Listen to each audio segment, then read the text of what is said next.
Salam, saya Pendeta Jackson Sarana Baban akan mempresentasikan kajian hermeneutik biblikal dengan judul Barang siapa telah menderita penderitaan badani, ia telah berhenti berbuat dosa.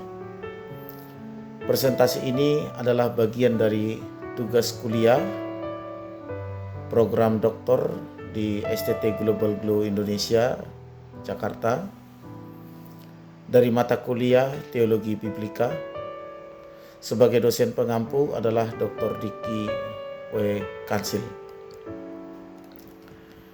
Di sini saya akan mempresentasikan, namun terlebih dahulu saya akan membacakan teks yang terdapat dari 1 Petrus 4 ayat 1.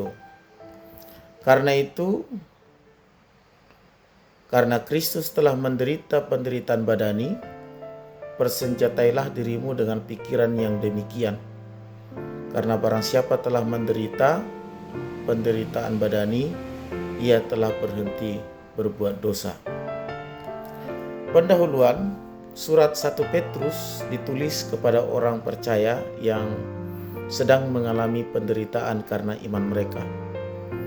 Dalam konteks ini, Petrus ingin memberikan penguatan dan perspektif tentang bagaimana penderitaan yang mereka alami memiliki makna rohani.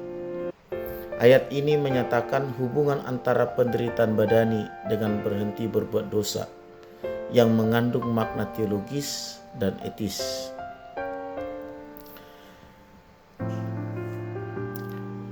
Dari konteks sejarah dan sastra, 1 Petrus 4 ayat 1 adalah bagian dari surat yang ditulis kepada orang percaya yang tersebar di Pontus, Galatia, Kapadokia, Asia Kecil, dan Bitinia. 1 Petrus 1 ayat 1. Mereka hidup di tengah penganiayaan yang terus-menerus dari pemerintahan dan masyarakat non-Kristen pada saat itu. Karena itu surat ini memberi semangat kepada orang percaya untuk tetap teguh dalam iman mereka meskipun menghadapi tantangan besar. Dalam konteks literatur, pasal 4 dimulai dengan sebuah panggilan kepada orang percaya untuk meneladani Kristus yang menderita demi kebenaran. Kemudian di pasal sebelumnya, 1 Petrus 3 ayat 18 sampai 22, Petrus berbicara tentang penderitaan Kristus yang membawa keselamatan bagi umat manusia, dan penderitaan yang dialami oleh orang percaya adalah bagian dari mengikuti jejak Kristus. Yang kedua adalah analisis hermeneutik. Kalimat kata yang pertama adalah karena Kristus telah menderita penderitaan badani. Frasa ini mengacu pada penderitaan fisik yang dialami oleh Yesus Kristus, terutama penderitaannya di kayu salib. Penderitaan Kristus menjadi pola atau teladan bagi orang percaya, seperti yang dikatakan dalam 1 Petrus 2 ayat 21. Kristus telah menderita untuk kamu dan meninggalkan teladan bagimu, supaya kamu mengikuti jejaknya. Secara hermeneutik Kristen melihat penderitaan Kristus ini bukan hanya sebagai kejadian sejarah, tetapi juga sebagai makna teologis yang menunjukkan bagaimana dosa dihukum dalam tubuh Kristus di salib. Penderitaan Kristus menandakan kekudusan dan penaklukan dosa, sebuah aspek penting dalam proses penebusan. Karena itu maka kamu juga harus mempersenjatai dirimu dengan pikiran yang demikian. Nah, Orang percaya dipanggil untuk memiliki sikap yang sama seperti Kristus terhadap penderitaan. Ini berarti mereka perlu, atau orang Kristen perlu bersiap atau siap untuk menghadapi penderitaan karena kebenaran.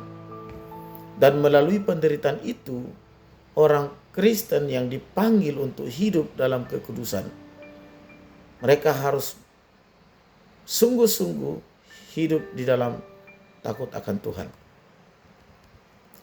Nah, kata mempersenjatai dalam teks ini,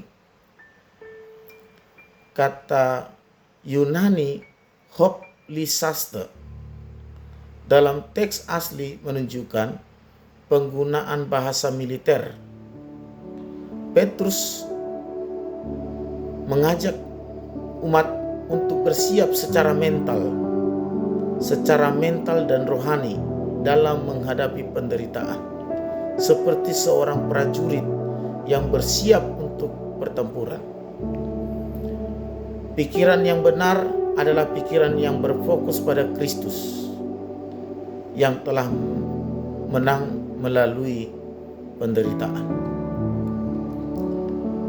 Yang ketiga berikutnya adalah barang siapa telah menderita penderitaan badani, ia telah berhenti berbuat dosa. Bagian yang ketiga ini adalah hal yang menjadi poin dalam pembahasan pada presentasi ini.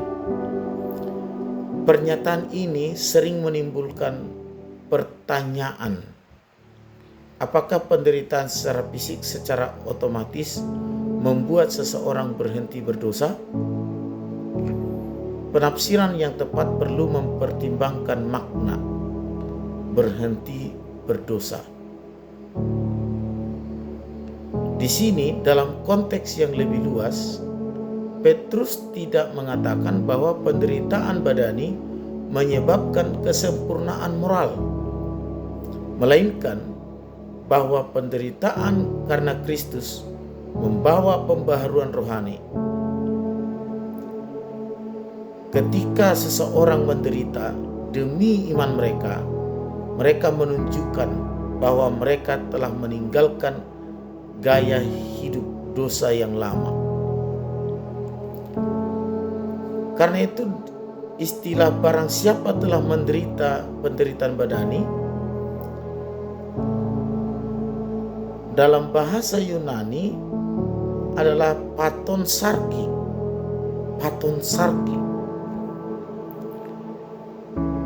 Ini adalah bentuk partisip aktif dari kata Pasko. Sekali lagi, ini menegaskan tindakan menderita atau mengalami penderitaan. Berbeda dengan penggunaan sebelumnya yang merujuk kepada Kristus. Di sini Petrus mengacu pada orang percaya yang mengalami penderitaan dalam daging mereka sendiri. Sedangkan kata kunci sarki,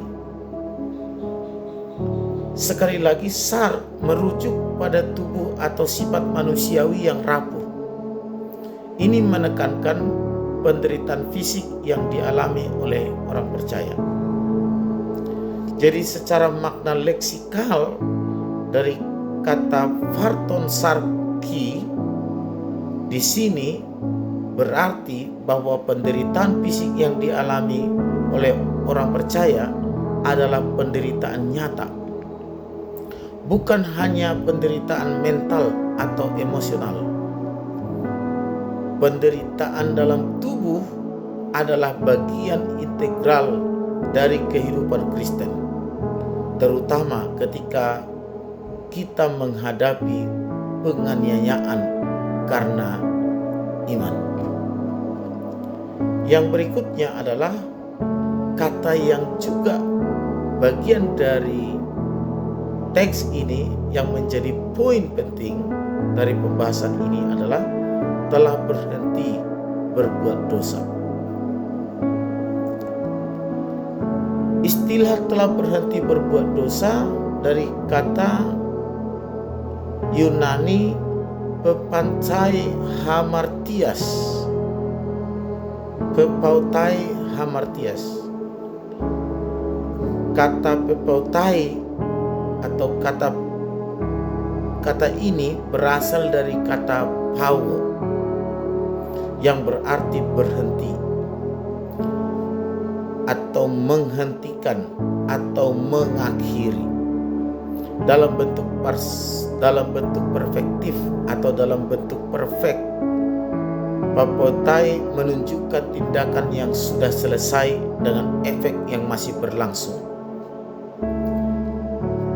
Ini berarti orang yang telah menderita telah mencapai titik di mana ia telah berhenti dari hidup dalam dosa.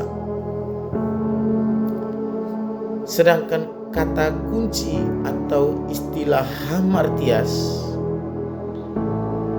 adalah kata umum dalam Perjanjian Baru yang berarti dosa atau kegagalan untuk mencapai sasaran. Dosa dalam konteks ini merujuk pada pola hidup yang tidak sesuai dengan kehendak Tuhan. Makna frasa dari frasa pepautai hamartias ini menyeratkan bahwa melalui penderitaan seseorang telah mengalami pemutusan yang nyata dengan pola hidup dosa. Penderitaan menandai titik perubahan di mana orang percaya tidak lagi hidup di bawah kuasa dosa, tetapi telah memilih untuk hidup dalam kebenaran. Melalui analisis kata kunci dalam 1 Petrus 4 ayat 1, kita dapat melihat bahwa teks ini mengandung makna mendalam tentang penderitaan sebagai sarana untuk mengakhiri kehidupan dosa. Penderitaan badani bukan hanya mengalami fisik, tetapi juga proses rohani yang memurnikan dan membawa orang percaya kepada kehidupan yang kudus. Sebagaimana Kristus telah memberikan teladannya, orang percaya dipanggil untuk bersiap secara rohani dan mental, serta mengadopsi pola pikir Kristus dalam menghadapi penderitaan demi meninggalkan dosa dan hidup dalam kekudusan. Apa aplikasi teologis dan praktis bagi umat dan bagi orang percaya saat ini? Yang pertama adalah penderitaan sebagai pembentukan karakter. Orang percaya yang menderita untuk Kristus dibentuk dan diperkuat dalam iman mereka. Penderitaan tidak harus dilihat sebagai hukuman, tetapi sebagai cara Tuhan membentuk orang percaya untuk semakin serupa dengan Kristus.